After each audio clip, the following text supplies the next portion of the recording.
Teman-teman butuh translate dengan cepat dan mudah. Kalau Google Translate kalian pasti pernah dengar ya. Tapi di sini saya akan memperkenalkan DeepL Translate ya. Ini sebenarnya mirip dengan Google Translate juga ya. Cuman kita akan bandingkan di sini ya. Tutorial ini adalah tutorial untuk pemula dengan bahasa yang jelas dan mudah diikuti. Tonton sampai habis ya. Jadi DeepL Translator ini sebenarnya mirip dengan Google Translate ya. Ini kita akan bandingkan kira-kira gimana sih perbedaannya ya.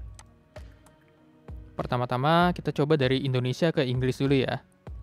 Ini saya ada contoh artikel maling kundang. Ini kita copy ya. Begini kita copy ke sini ya.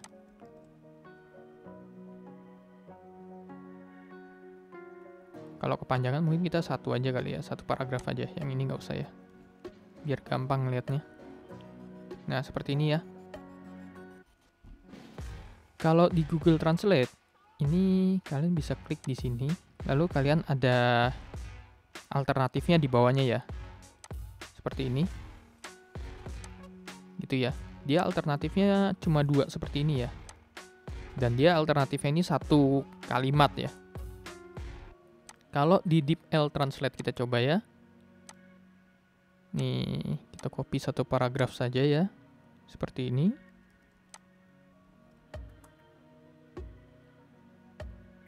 Nah, kalau di DeepL Translate ini, kita klik satu. Ini dia ada banyak pilihannya. Cuman dia lebih per kata ya, bukan kalimat ya. Misalkan, it was an only child. Child-nya ini jadi son, puppet, pupil, atau boy, atau apa. Dia di sini ya. Terus, perbedaan lainnya adalah kalau misalkan di sini ya, Google Translate ini ada buat ngeplay-nya. Jadi ada ngeplay dari bahasa asalnya bagaimana, habis ditranslate dalam bahasa Inggrisnya, di play-nya gimana ya. Kita coba ya, kalau Google Translate nih. Kalau ngeplay bahasa Indonesianya. Diceritakan bahwa Malin Kundang merupakan anak semata wayang yang tinggal bersama ibunya. Kira-kira seperti itu ya. Kalau misalkan yang ini, It is said that Malin Kundang is an only child who lives with his mother.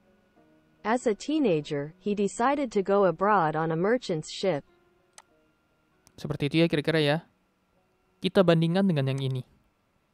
Kalau DeepL, yang sebelah sini nih, yang bahasa asalnya ya, artikel asalnya, dia nggak bisa di-play ya voice-nya ya.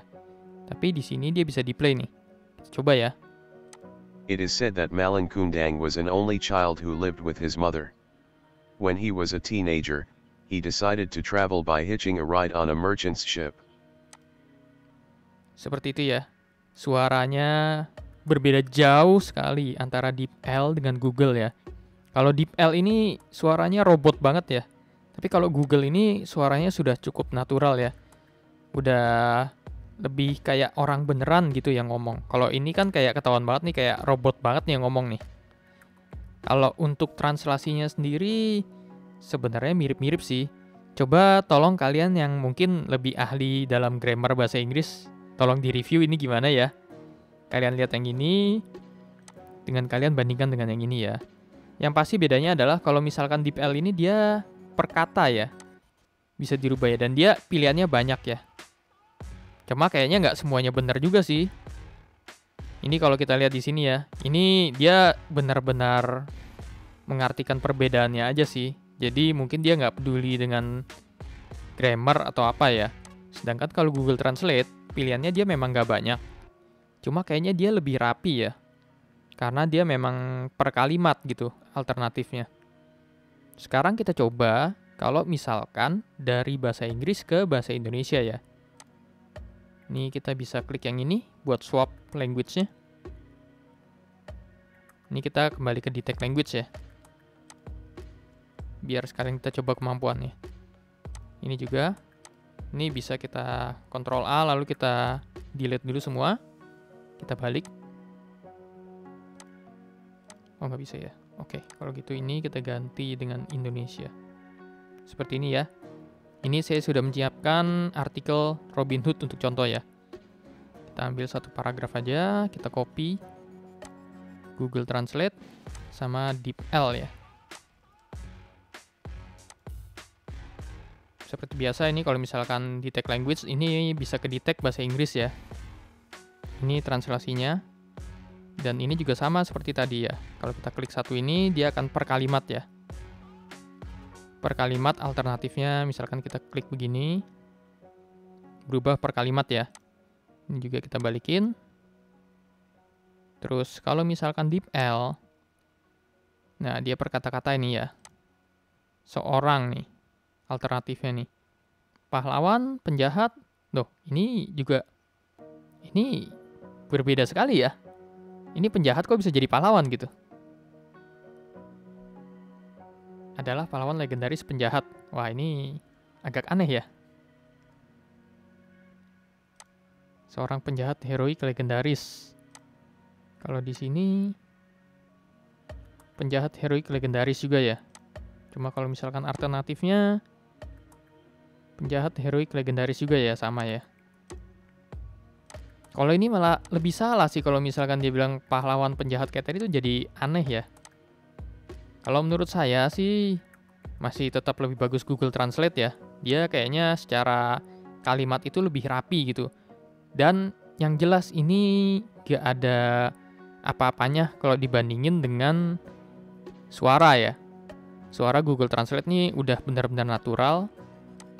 Oh, ternyata ini bukan masalah dia dari source bahasanya ya yang nggak bisa di-play ya. Ternyata bahasa Indonesia yang dia belum bisa nge-play nih.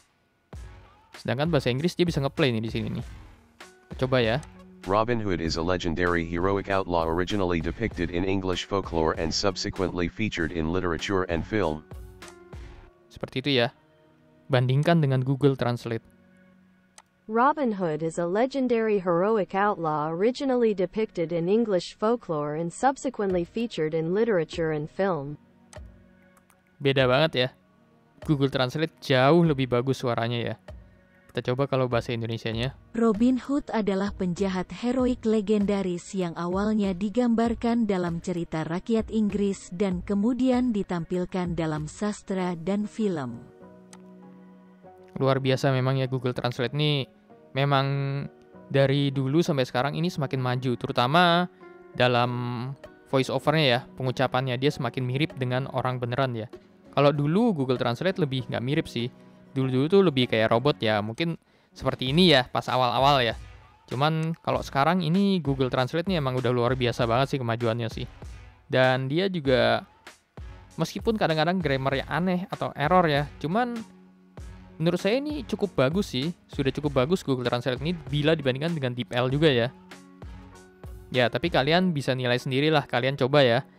Apalagi kalian yang lebih jago Inggris dari saya nih mungkin nih. Kalian bisa menilai sendiri secara grammar tuh gimana menurut kalian ya. Silakan nanti kalian tulis di kolom komentar ya. Kalau misalkan ada pertanyaan, kalian juga bisa tulis di kolom komentar ya. Mungkin saya atau yang lain bisa bantu jawab ya. Mungkin sampai sini dulu tutorial kali ini ya. Sampai jumpa di video selanjutnya dan terima kasih.